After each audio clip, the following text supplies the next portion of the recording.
ఇలాంటి వ్యక్తిని కూర్చోబెట్టి కేంద్రం మెడల్ ఉంచుతాడంట. కేంద్రం మెడల్ అంటే ఎవరు? నరేంద్ర మోడీ గారు. వెళ్ళి నరేంద్ర మోదీ గారితో మాట్లాడగలవా? సోనియా గాంధీ గారు స్పెషల్ కేటగిరీ స్టేటస్ అప్పుడు రాష్ట్ర విభజన అప్పుడు చిన్న ప్లే కార్డ్ పట్టుకోవడానికి నువ్వు దాక్కొని అంత పిరుకోడివి. నీకు ఒక దమ్ము ధైర్యం, అంత ధైర్యం ఉందా మీకు?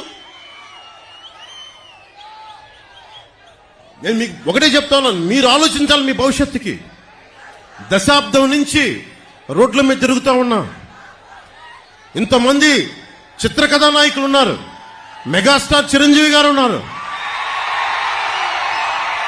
రెబల్ స్టార్ ప్రభాస్, మహేష్ గారు, అల్లు అర్జున్ గారు, రామ్ చరణ్ గారు, జూనియర్ ఎన్టీఆర్ గారు, ఇలా ఎంతో మంది నాయకులందరూ ఏ రోజు కూడా చిత్ర పరిశ్రమని రాజకీయ పరంగా ఎవరు వేధించలా. ఇందాక అక్కడ బోర్డు చూస్తుంటే మనల్ని ఎవరు ఆపేదని ఒక బోర్డు ఉంది నాది. దేనికంటాం ఆ మాట? అంటే ప్రజాస్వామ్యంలో మాకు హక్కు లేదా? ఇక్కడున్న ఎమ్మెల్యేకి ఈ మాటలు కూడా మంచి రావట్లా, కొంచెం కోపాన్ని ఉంచుకున్నాం. ఇలాంటి ఆకు రౌడీలకి మేము భయపడతామా?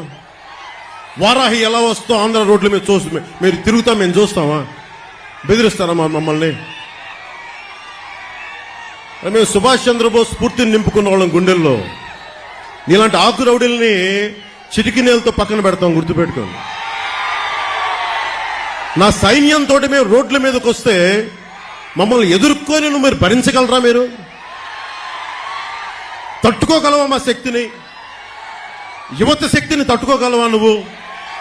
10 మంది ఆకు రౌడీలు వేసుకొని కూర్చోబెట్టి యువతనందరినీ బెదిరిస్తే మీకు ఒకటే చెప్తున్నాను, మీరు దయచేసి భయపడకండి.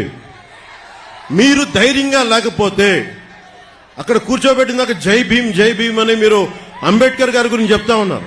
కొన్ని వందలాది మంది మేధావులు ఆయన నేతృత్వంలో కూర్చొని చాలా బలమైన రాజ్యాంగం ఇచ్చారు మనకి, మీ భవిష్యత్తు కోసం, మీ ప్రాథమిక హక్కుల కోసం.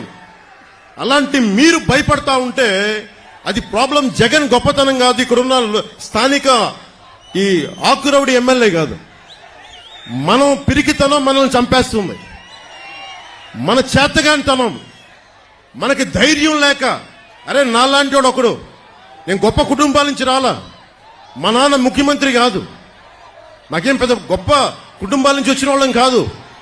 అరే మా నాన్న ఒక పోలీస్ కానిస్టేబుల్ గా వచ్చి ఎక్సైజ్ లో ఈఎస్ గా రిటైర్డ్ అయిన వ్యక్తి, ఏఈఎస్ గా.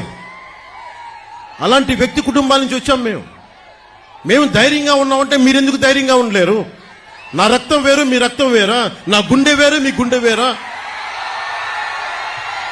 నాకు ధైర్యం ఉన్నప్పుడు మీకెందుకు ధైర్యం ఉండదు? నేను అది చూపించడానికి వచ్చాను. అధికారం పరమావధి కాదు, మార్పు పరమావధి. మీరు బాగుంటే నాకు చాలా ఆనందం. ఎవరన్నా సరే, ఇది నిన్న కూడా జగన్ మాట్లాడుతా భీమవరంలో నేను కూర్చొని మార్చేసుకున్నానంట. భీమవరం నుంచి మార్చానంట. ఏదైనా మాట్లాడితే కూర్చోబెట్టి వ్యక్తిగతంగా మాట్లాడతాడు. ఏ రోజన్నా సరే జగన్ గారి సతీమణిని నాకు అంటానికి ఎంతసేపు పడద్ది? పెళ్ళాం అనే పదప్రయోగం వాడతామా మనం అసలు? ఈ దిగజారుడు ముఖ్యమంత్రి దిగజారిపోయాడు. నేను నిన్నే చెప్పాను, పొద్దున్న ఇందాక చెప్పాను, ఇతని మీద ఎలక్షన్ కమిషన్ కంప్లైంట్ చేయండి, దిగజారిపోయేలా మాట్లాడుతున్నాడని. కాదు, పెళ్ళాం అనే పదప్రయోగాన్ని మనం మాట్లాడతామా?